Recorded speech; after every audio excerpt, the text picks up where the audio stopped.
السلام علیکم ناظرین، میں ہوں طارق سمیر، ڈیلی ممتاز ڈیجیٹل کے ساتھ۔ ناظرین،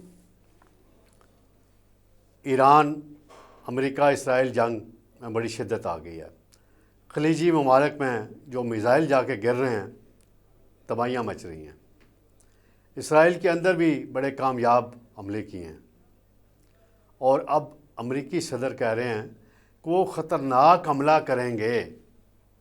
کیا خطرناک حملہ ایسا کریں گے آپ جو جاپان پہ کیا تھا؟ آپ نے اس طرح کا کریں گے؟ بس کر دیں۔ ایک تجویز آئی ہے کہ دنیا میں اس وقت 5 شخصیات ہیں، 5 ایسی بڑی شخصیات ہیں جو صدر ٹرمپ جیسی شخصیت کو قائل کر سکتی ہیں کہ بھائی بس کر دو، جنگ بندی کرو، اب بہت تباہی ہو گئی ہے۔ یہ میں بتاؤں گا وہ کون سی ہیں۔ پاکستان کی جو پالیسی ہے اس کا کھل کر اظہار وزیر خارجہ اسحاق ڈار نے کر دیا ہے۔ پاکستان کہاں کھڑا ہے اس سارے معاملے میں وہ بھی بتا دیا ہے، اور پاکستان نے ایران کی کیا کیا مدد کی ہے وہ بھی بتا دیا ہے۔ اور UN سیکورٹی کونسل میں پاکستان نے ایران کی مدد کی تو ایرانی سفیر نے، مندوب نے پاکستان کا شکریہ ادا کیا۔ یہ میں بتاؤں گا۔ ناظرین، جیسا کہ آپ کو پتہ ہی ہے، جنگ جاری ہے۔ دنیا میں خطرناک ترین ایک جنگ کا رخ اختیار کر گئی ہے۔ بعض ماہرین تو تجزیہ نگار یہ کہتے ہیں تیسری عالمی جنگ کا رخ اختیار کر رہی ہے۔ اب روس نے بھی ایک وارننگ دے دی ہے امریکہ کو کہ بس کر دو، بہت ہو گیا ہے۔ امریکہ اس حد تک تو کامیاب ہوا کہ لیڈرشپ کو مار دیا۔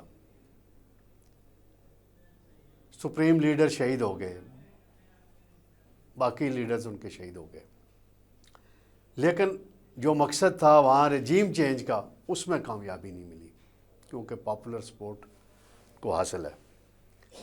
ایک کچھ حلقوں میں، کرد علاقوں میں کچھ جشن منایا گیا سپریم لیڈر کی شہادت پہ، باقی اوورآل اگر ایران میں دیکھا جائے، ایران کے جوابی وار بڑے شدت سے جاری ہیں۔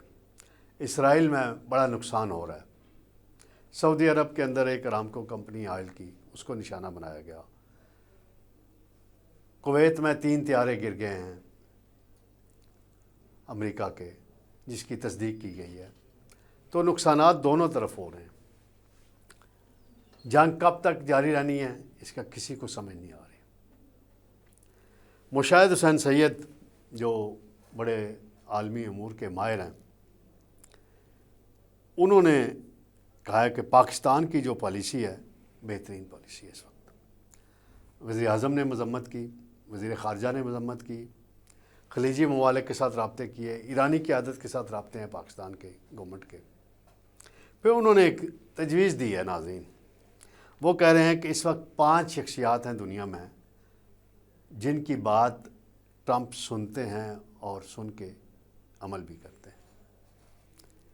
تو ان کا کنسورشیم بن جائے اور یہ جا کے بات کریں ٹرمپ کے ساتھ تو سیز فائر ہو سکتا ہے، مذاکرات ہو سکتے ہیں۔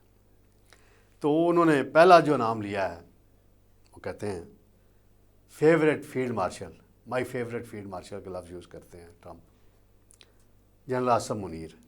دوسرا نام انہوں نے لیا ہے ترکیہ کے صدر طیب اردوغان۔ تیسرا نام انہوں نے لیا ہے چین کے صدر شی جی پنگ۔ چوتھا نام انہوں نے لیا ہے روسی صدر پوٹن۔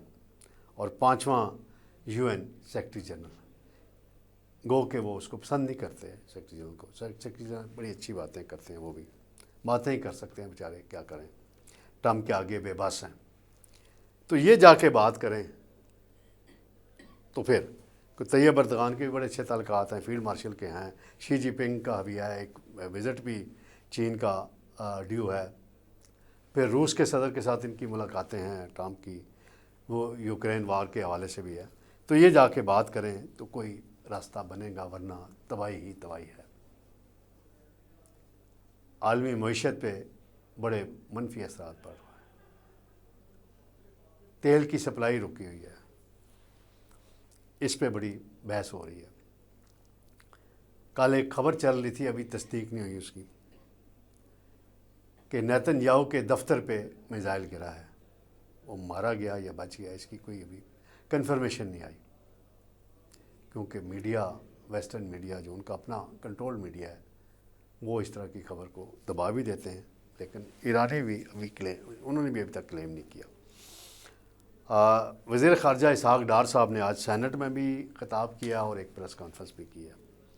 انہوں نے کافی ڈیٹیل سے گفتگو کی ہے اور انہوں نے بتایا کہ عمان کے وزیر خارجہ نے انہیں بتایا تھا کہ جو حملے سے پہلے مذاکرات ہو رہے تھے، بڑی اچھی پیش رفت ہو رہی تھی، اور ایران نے یہ وعدہ کر لیا تھا کہ ایٹم بم نہیں بنائیں گے، ایٹمی پروگرام کو فی الحال روک دیں گے، پرامن مقاصد کے لیے ان کا حق ہے کرنا، اور اس پر اتنی پیش رفت ہونے کے بعد حملہ ہونا یہ بڑی خطرناک بات ہے۔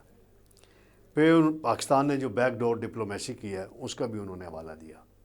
انہوں نے وزیر اعظم شہباز شریف کی طرف سے آیت اللہ خامنئی کی شہادت پر دیا گیا بیان پڑھ کر سنایا ایوان میں، پھر جو خلیجی ممالک کے ساتھ رابطے ہیں وہ بتایا، پھر گزشتہ سال جون کا جس کا میں بھی حوالہ دیتا ہوں، 13 جون کو جب اسرائیل نے حملہ کیا تھا تو پاکستان نے کیا کردار ادا کیا تھا، جس کا اعتراف خود ایرانی قیادت نے کیا تھا، ایرانی پارلیمنٹ میں ہوا تھا، ایرانی صدر پاکستان آئے تھے۔ تو یہ ساری صورتحال ہے۔ افغانستان کے ساتھ جو معاملہ ہے وہ جاری ہے ہمارا، روزانہ کی بنیاد پہ اپڈیٹ آ رہی ہے، بارڈر پہ بھی جھڑپیں ہو رہی ہیں اور ہماری ایئر فورس بھی مؤثر کارروائیاں کر رہی ہے، لیکن سوال وہی ہے کہ ابھی تک کوئی ایسی خبر نہیں آئی جس میں ہم بتا سکیں، کوئی تصدیق نہیں ہوئی کسی ایسی بات کی کہ جو کالعدم ٹی ٹی پی ہے اس کی لیڈرشپ میں سے کون مارا گیا ہے۔ کل بھی میں نے بات اٹھائی تھی، کل ایک بریفنگ بھی دی گئی ہے سینئر سیکورٹی شخصیت کی طرف سے، یعنی میرا تو اندازہ یہی ہے کہ D G I S P R نہیں دی ہوگی، دی ہے وہ بریفنگ آف دی ریکارڈ، اس میں بھی افغان وار کا ذکر ہوا ہے اور کہا گیا کہ پاکستان جو ہے اپنا اہداف کے اصول تک یہ جاری رکھے گا۔ تو یہ محاذ تو ابھی جاری ہے۔ سیاسی محاذ پہ آج میں ذرا کم ہی بات کروں گا، انشاءاللہ کل ناظرین آپ کی خدمت میں پھر حاضر ہوں گے۔ اللہ حافظ۔